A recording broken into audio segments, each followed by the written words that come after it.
Vamos ser sinceros aqui, manitos. Quando eu comecei a assistir One Piece, lá no comecinho, até chegar naquele embate entre o Luffy, o Sop e o Walter Seven, eu simplesmente não conseguia me conectar com o Roronoa Zoro. Não é que eu achasse ele ruim, mas ele não me chamava muita atenção. Se alguém me forçasse a dar uma opinião naquela época, eu provavelmente teria dito que ele era meio sem graça. E sim, eu sei, isso hoje seria quase como uma heresia.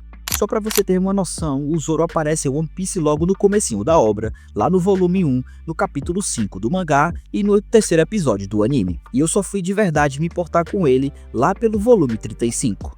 Na minha cabeça, o Zoro era tipo aqueles personagens que aparecem cedo em Dragon Ball. Simples, visual marcante, mas sem profundidade. E que logo são ofuscados por personagens mais complexos. Que bom que eu estava completamente enganado. Oda me perdoa. Hoje, com outro olhar, eu consigo ver o quão burro eu fui naquela época. O Zoro não é só um personagem riquíssimo, como também representa uma das maiores qualidades da escrita do Oda, a sutileza. Coisas que passam despercebidas na primeira leitura, mas que se revelam geniais quando você olha com mais calma. E é justamente por isso que eu estou aqui agora, porque o Zoro é muito mais do que parece.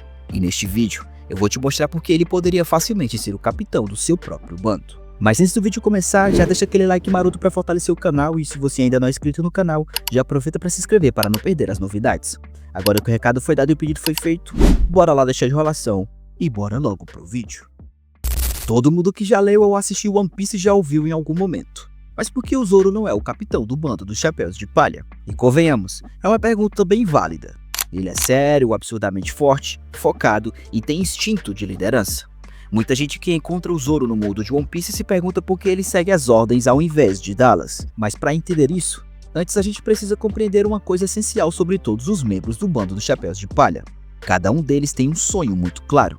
A Nami quer mapear todos os mares, o Sanji busca o All Blue, o Sop sonha em ser um grande guerreiro do mar.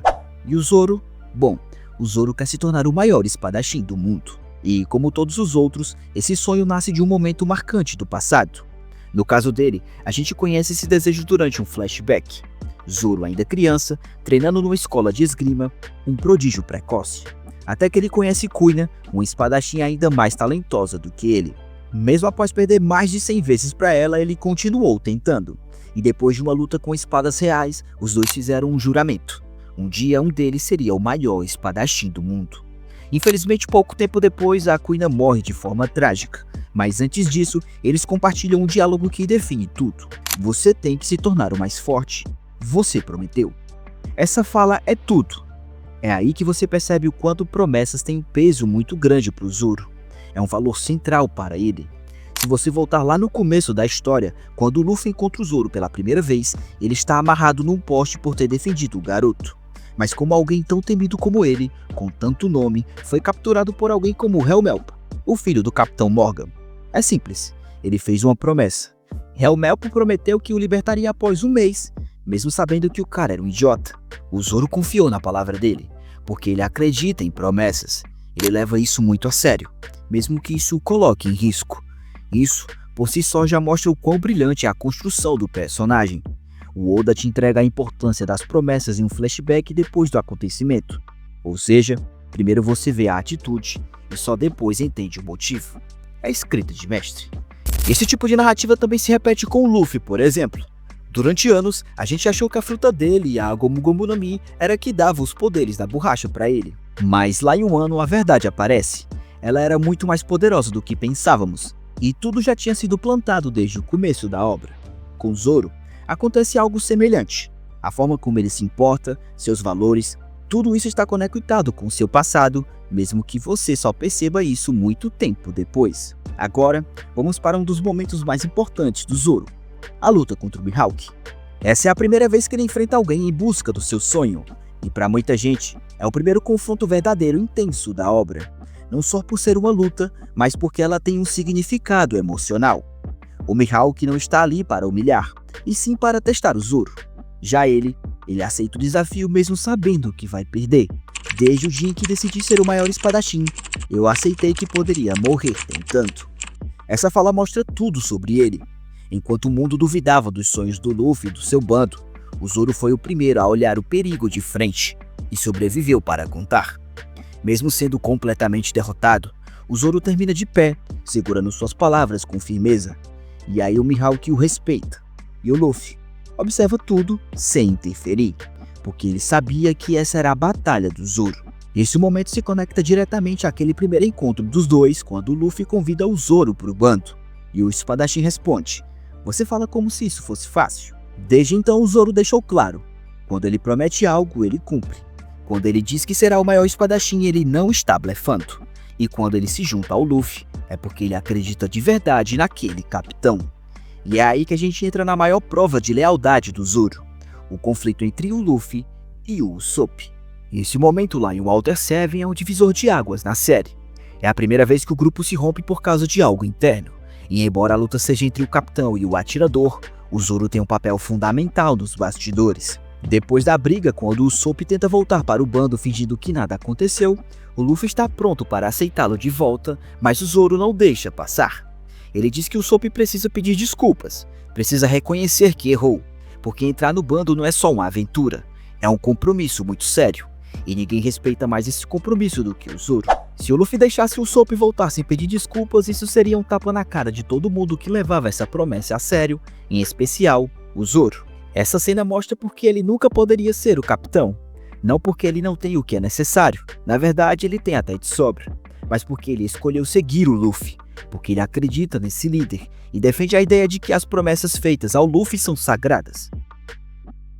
O Zoro entende que o mundo pode até desabar, mas ele jamais será alguém que vai abandonar a sua palavra.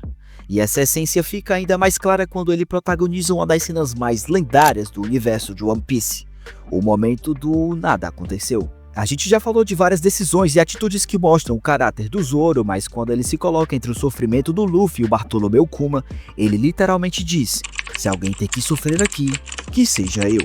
Ele não fala isso esperando reconhecimento, ele não conta pra ninguém. Pelo contrário, ele esconde o que aconteceu.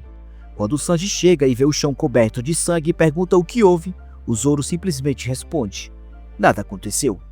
E isso é mais do que uma cena de ação ou de bravura. É a essência de quem o Zoro é. Um personagem que prefere carregar cicatrizes na alma e no corpo em silêncio do que deixar que seus companheiros sofram. E talvez seja exatamente por isso que ele é tão admirado. Não porque ele é o mais forte, embora ele seja um monstro em batalha, mas porque ele é o tipo de pessoa que todo mundo quer ter ao lado. Fiel, honrado, inquebrável. Zoro é o contraponto ideal para o Luffy. Se o capitão é o coração da tripulação, o Zoro é a espada que protege esse coração com tudo o que tem. E é por isso que o Luffy não hesita em confiar nele.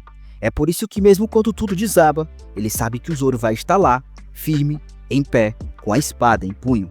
Então da próxima vez que você assistir One Piece, tente olhar além das lutas e piadas.